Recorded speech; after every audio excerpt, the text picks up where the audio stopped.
আমার মনে হয় জামাতে ইসলাম যদি ক্ষমতায় আসে তাহলে আগামী বাংলাদেশের জন্যই এটাই সবচেয়ে ভালো হবে। এবং জামাতে ইসলামের যেমন আমাদের হরিরামপুর সিংহের 2 আসনের প্রার্থী হিসাবে জাহিদ সাহেব আছে, জাহিদুর রহমান জাহিদ।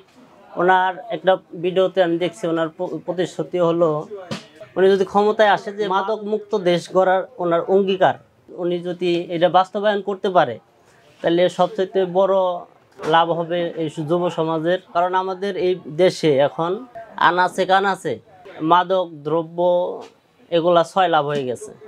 আগামী প্রজন্মকে সামনে এগিয়ে নেওয়ার জন্য মাদক মুক্ত দেশ গড়তে হবে, এটাই সবচেয়ে বড় কথা। আর এই স্টেপটা ফলো করছে আমাদের জাহিদ ভাই।